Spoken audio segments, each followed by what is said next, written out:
प्रभु को प्रसन्न करने के लिए व्रत किए, भगवान प्रकट हो गए। देवहूति से कहा करदम ने कि अब ये मंत्र हमारे फलीभूत होंगे, आओ, और संकल्प किया, भगवान प्रकट हो गए। 10 मास के बाद पुत्र के रूप में परमात्मा घर में हैं, और वो इस बात को जानती थी कि इनका व्रत है, जैसे ही मुझे पुत्र की प्राप्ति होगी और ये घर छोड़ के निकल लेगा साधु बनने के लिए। तो उन्हें लग रहा था कि इधर बेटा हुआ कि श्रीमान जी जाएंगे सन्यास लेने के लिए, उनका व्रत है। तो जैसे पुत्र प्रकट हुआ और वो अपने बेटे का स्तवन करने लगे, पुत्र को प्रणाम करने लगे। पुत्र में ही उन्हें शंख चक्र गदा पद्म मीनाकृति कुंडल भगवान शेषशाही जगन्यवास श्री हरि के दर्शन होने लगे। पुत्र में ब्रह्मानुभूति होने लगी।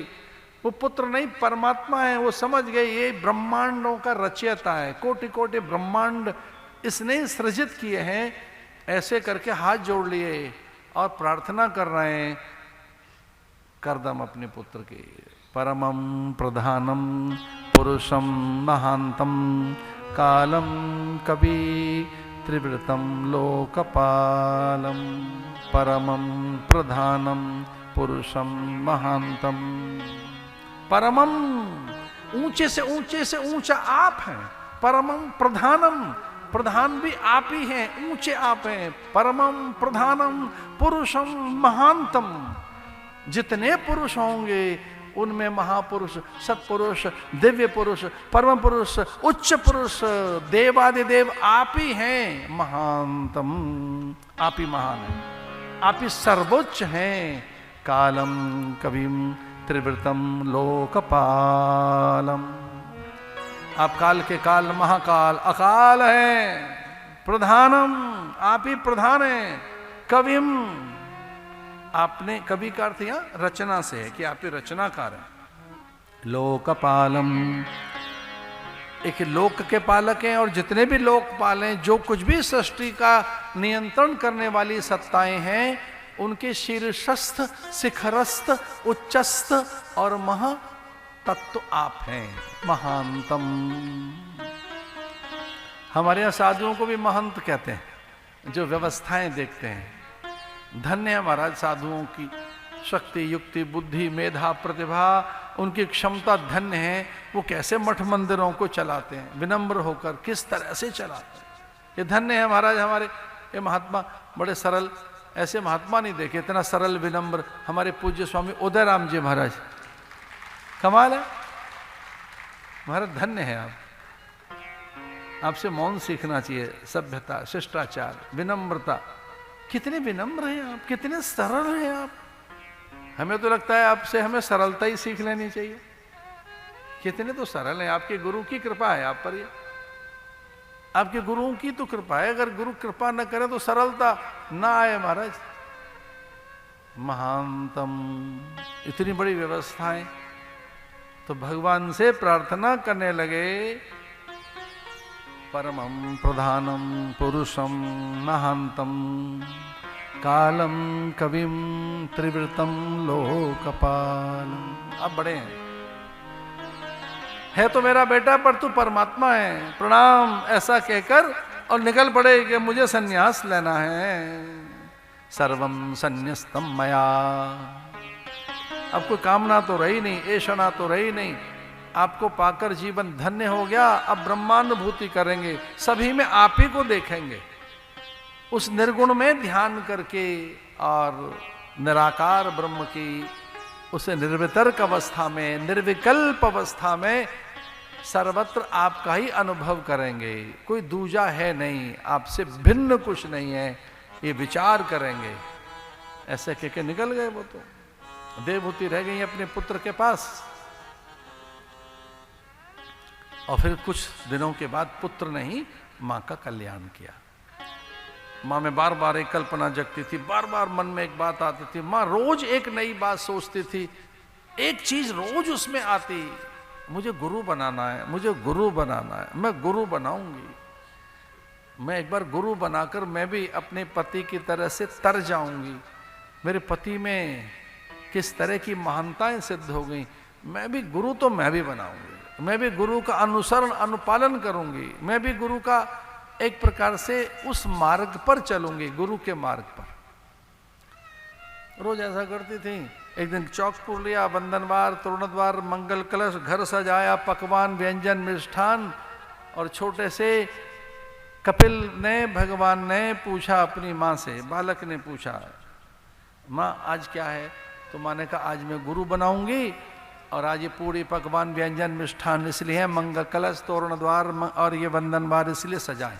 आज घर में गुरु बनाऊंगी मैं। ऊंचा सा पुष्पों का आसन, बड़ा सुंदर, रम्यम सुशोभनम दिव्यम सर्व सौख्य करम शुभम। बड़ा सुंदर सा फूलों का आसन बनाकर, पत्तियों से सजाकर, बग्गल कलश भरकर, सुगंधित द्रव्य छिड़क कर, और मां हाथ जोड़कर खड़ी हो गई, सुंदर सा आसन बनाकर। रम्यम सुशोभनम दिव्यम सर्व सौख्य करम शुभम आसनम मया दत्त ग्रहण गुरुदेव ग्रहण परमेश्वर।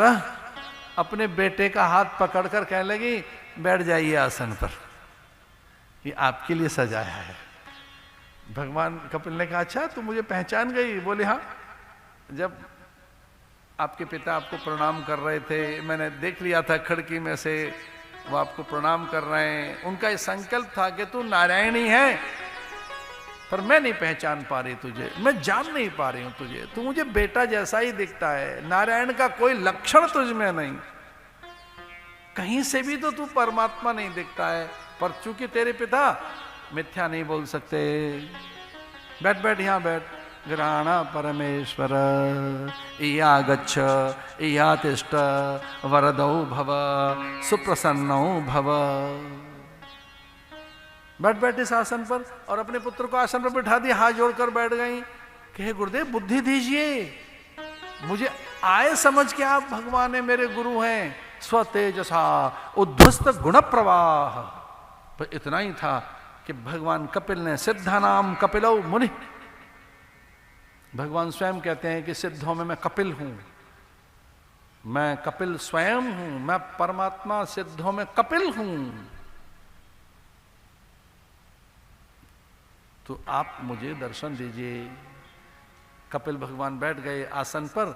स्वतेसा उद्ध्वस्त गुण प्रवाह, अपनी मां के संपूर्ण गुणों को शांत कर दिया और मां को उपदेश देने लगे। मां की एकदम गुरु बुद्धि बन गई। गुरु बुद्धि होना बहुत आवश्यक है। हमारे गुरु में हमारी गुरु बुद्धि बने, वो हमें गुरु दिखें, गुरु माने महान दिखें, श्रेष्ठ दिखें। अब एक बड़ी कठिनाई है, जो हर पल गुरुओं के पास रहते हैं उनमें मानवीय बुद्धि रहती है। हमारा ऐसा बोलते हैं, ऐसा चलते हैं, ऐसा देखते हैं, उनके व्यवहार में उलझ जाते हैं कई लोग।